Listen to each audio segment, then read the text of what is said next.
여러분, 혹시 이런 상상 해보셨나요? 불과 한 30년 전만 해도요, 이건 정말 말도 안 되는 이야기였을 겁니다.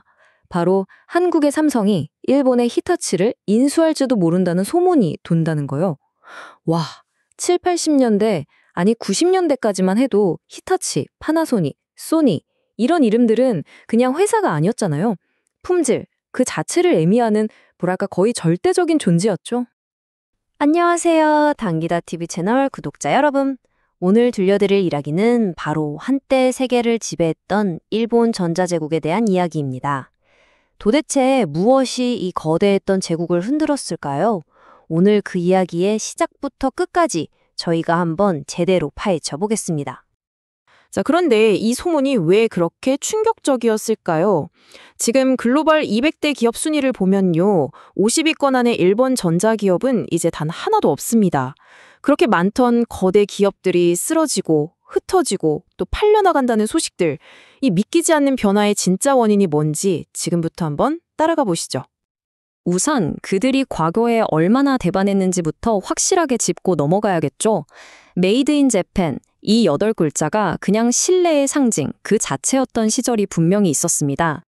모든 건 1979년 소니가 내놓은 바로 이 워크맨에서 시작됐다고 해도 과언이 아니에요. 이건 그냥 제품이 아니라 말 그대로 문화혁명이었습니다. 무려 30년 동안 누적 판매량이 3억 8,500만 대에 달했으니까요. 그때는 거실에는 샤프 TV, JVC 비디오가 있었고 손목에는 카시오 시계, 그리고 아버지의 보물 1호는 당연히 니콘이나 캐논 카메라였죠. 그야말로 하나의 제국이었습니다. 그래서 당시에는 물건 살 때 막 고민할 필요가 별로 없었어요. 카메라는 그냥 니콘 사면 돼. 헤드폰은 당연히 소니지. 이게 그냥 공식이었어요. 이 공식대로만 사면 절대 후회하지 않는다는 아주 강력한 믿음이 있었던 거죠. 와, 정말 대단했네요. 근데 여기서 한 가지 궁금한 점이 생겨요. 어떻게 일본 제품들은 그렇게 고장도 잘 안 나고 완벽에 가까울 수 있었던 거죠? 그 비결이 대체 뭐였을까요? 네, 아주 좋은 질문입니다. 그 비결을 알려면요, 시간을 아주 오래전으로 거슬려 올라가야 합니다. 그 비결은 바로 장인 정신입니다. 그런데 이 완벽주의의 뿌리가 우리가 생각하는 것보다 훨씬 더 깊은 곳에 있어요. 무려 400년 전 일본의 에도 시대로 거슬러 올라가거든요. 자, 이게 정말 흥미로운 이야기인데요. 한 가지 흥미로운 이론에 따르면 평화의 시대가 오면서 전쟁터에 나가 싸우던 사무라이들이 대규모 실업자가 된 거예요. 경제가 마비될 지경에 이르자 당시 막부가 노동은 돈이 아니라 자기 수양이다 라는 철학을 퍼뜨렸다고 해요. 일자리는 한정적인데 일할 사람은 넘쳐나니까 아주 극단적인 분업화가 일어난 거죠. 그리고 각자 맡은 아주 작은 일에 자신의 명예를 걸고 완벽을 추구하게 된 겁니다. 바로 이런 배경 속에서 흠잡을 데 없는 완벽한 품질의 제품이 탄생할 수 있었던 거죠. 이렇게 탄탄대로를 달리던 제국에 어느 날 정말 거대한 외부 충격이 가해집니다. 아이러니하게도 그들의 가장 큰 고객이었던 미국으로부터 말이죠. 1985년 9월 22일 뉴욕 플라자 호텔. 당시 미국은 일본 때문에 생긴 어마어마한 무역 적자를 더는 견딜 수가 없었습니다. 그래서 미국, 일본, 서독, 영국, 프랑스 이 5개국 재무장관이 모여서 일본 엔화 가치를 강제로 끌어올리기로 합의를 합니다. 이것이 바로 일본 현대사의 흐름을 바꿔놓은 플라자 합의입니다. 결과는 즉각적이었습니다. 1달러에 235엔이던 환율이 불과 2년 만에 120엔까지 뚝 떨어졌어요. 엔화 가치가 거의 2배 가까이 폭등한 거죠. 이게 뭘 의미할까요? 네, 맞습니다. 일본 제품의 수출 가격이 하루아침에 2배로 뛰었다는 뜻입니다. 일본 제품의 가장 강력한 무기였던 가성비가 순식간에 사라져버린 겁니다. 세계 시장은 즉시 반응했고요. 바로 그 순간 일본이 만들어준 그 틈을 비집고 들어온 기업들이 있었습니다. 바로 우리나라의 삼성과 LG였죠. 일본에겐 잃어버린 10년의 서막이, 우리 기업에겐 기회의 10년이 열린 겁니다.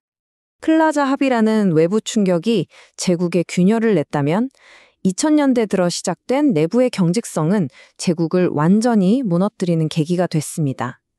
아이러니하게도 그들을 최고로 만들었던 그 강점이 오히려 스스로를 가두는 감옥이 되어버린 거죠.